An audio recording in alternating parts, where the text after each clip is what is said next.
मां की महिमा बड़ी महान होती है। स्वामी विवेकानंद जी कहते थे अपनी वाणी में, आचार्य स्वामी विवेकानंद इस भारत के बड़े अद्भुत महापुरुष कहते हैं, आहा, वो कहते भैया राम जैसा तो शायद कोई दूसरा हो जाए, पर सीतायास चरितम महत्, सीता जी के चरित्र जैसा कोई दूसरा नहीं हो सकता है। उसी प्रकार मेरे पागलों, पिता के जैसा कोई भाव वाला दूसरा मिल सकता है, पर मां की ममता जैसा तुम्हें कोई दूसरा नहीं मिलेगा। मां की ममता अद्भुत होती है। स्वामी रामकृष्ण परमहंस जब चलते थे तो 4 शिष्य आगे चलते थे, 4 शिष्य पीछे चलते थे। 4 शिष्य आगे और 4 शिष्य पीछे क्यों चल रहे? कोई धोखे से मां ना कह दे। कोई मां कह देता था, रामकृष्ण परमहंस की समाधि लग जाती थी, शरीर लौचने लगते थे, बालों को जकड़ लेते थे, उखाड़ देते थे, शरीर को क्रौंद देते थे, जमीन को क्रौंद देते थे। 3-3 दिन की अखंड समाधि लग जाती थी। तब भगवती मां भद्रकाली साक्षात प्रकट होती थी और मां अपने हाथों से भोजन कराती। एक बार की घटना है रामकृष्ण परमहंस के जीवन की, हम पढ़ रहे थे आज। नवरात्रि के पर्व में प्रत्येक भारतीय साधक को नवरात्रि में अंबाजी की साधना जरूर करनी चाहिए, जरूर करनी चाहिए। क्यों? भगवती की साधना के बिना प्रत्येक साधक की शक्ति अधूरी है। तुम राम के साधक हो, कृष्ण के साधक हो, भगवान शंकर के साधक हो, बने रहो। लेकिन देखो भाई, ऐसे समझो,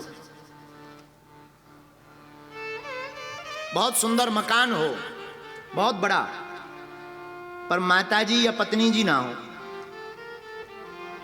तो मकान मकान ही रहेगा, घर नहीं बन सकता। मकान घर तभी कहलाएगा जब उसमें शक्ति होगी, किसी रूप में होगी, पर शक्ति होगी। शक्ति मतलब मां, पत्नी, पुत्री, बेटी, शक्ति रूप में कोई स्थापित घर पर होगा, तभी मकान तुम्हारा घर कहलाएगा। उसी प्रकार इंसान भी इंसान तब कहलाएगा जब शक्ति का वरद हस्त उसके ऊपर होगा।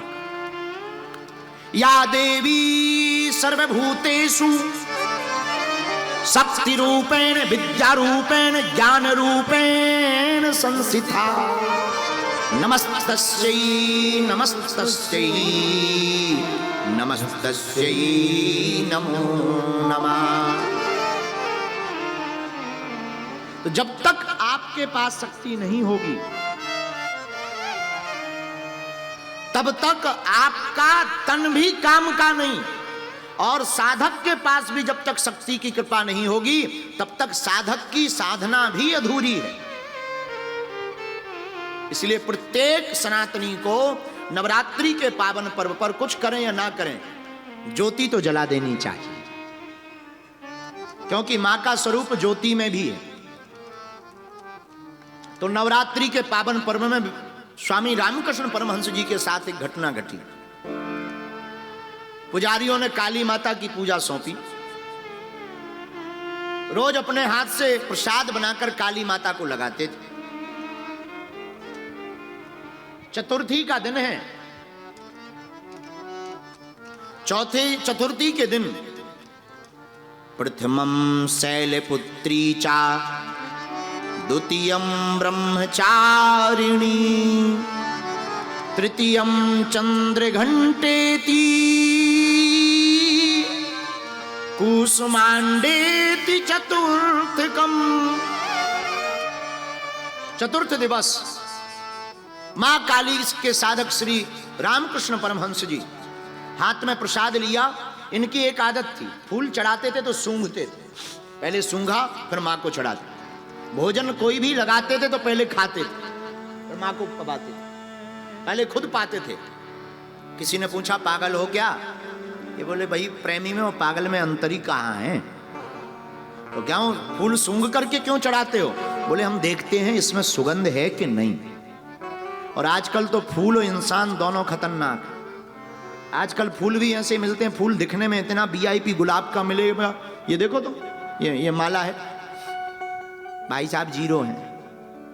सुगंध बिल्कुल नहीं, फूल ऐसे एकदम लाल गुलाबी, दूर से लगेगा क्या गजब का गुलाब है। तो गुलाब तो है पर सुगंध नहीं है। आजकल ऐसे इंसानियत में इंसान तो है पर इंसानियत नहीं है। एक दिन हम बैठे बैठे विचार कर रहे थे शहर में और गांव में अंतर क्या है। तो शहर में गांव में महाराज जी पंडित जी बैठे, आज पुजारी जी हमें विराजमान है। गांव में शहर में पंडित जी इतना अंतर है, शहर के लोगों के मकान तो पास पास होते हैं, दिल दूर दूर होते हैं। शहर के लोगों के मकान पास पास होते हैं पर दिल दूर दूर होते हैं। गांव में मकान दूर दूर होते हैं पर दिल पास पास होते हैं। है? लेकिन इंसान वही जिसके अंदर इंसानियत है, और इंसानियत मां की ममता से ही प्राप्त होती। संस्कार तो मां से ही मिलते हैं। प्रथम गुरु तो मां है, मां ही समझाती, बेटा ऐसे चलो, ऐसे पढ़ो, ऐसे बढ़ो, तब बालक वही सीख करके बड़ा होता है। माई बाप जब तक मां ज्ञान नहीं देती बेटा अज्ञानी रहता है, उसी प्रकार जब तक पराम्बा का भी हाथ नहीं होता है बेटा अधूरा होता है। तो आचार्य स्वामी रामकृष्ण परमहंस चतुर्थी के दिन तृतीयम चंद्र घंटेति कुसुमांडेति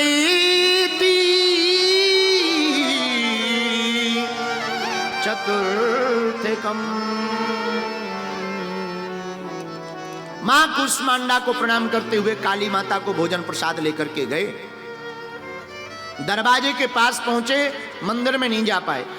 दरवाजे पर ही एक बिल्ली दिख गई, पूरा थाली लिया, बिल्ली को खिला दिया। लोग हंसने लगे, पुजारी जी लोग हंसने लगे। बाकी पुजारी जी बाबरे हो गए, पागल हो गए, दिमाग खराब हो गया क्या? अरे प्रसाद माता को लगाना था, तुमने बिल्ली को पवा दिया। इन्होंने हाथ जोड़कर कहा महाराज हमको तो बिल्ली में ही भद्रकाली माता के दर्शन नजर हो रहे। और सत्य घटना का वर्णन है महाराज, देखते ही देखते बिल्ली का स्वरूप गायब हो गया और साक्षात भगवती मां भद्रकाली प्रकट हो गई। और कहा आज के बाद जो भी नवरात्रि के पावन पर्व में भूखे को भोजन, प्यासे को पानी पिलाएगा, मेरे गीत गाएगा, गुणगान गाएगा, उसे मैं किसी ना किसी रूप में अवश्य मिलूंगी। माई बाप इस बात से सिद्ध होता है कि भगवती पराम्बा बड़ी दयालु है और अपने भक्त के मान को बचाने के लिए जिस प्रकार परमात्मा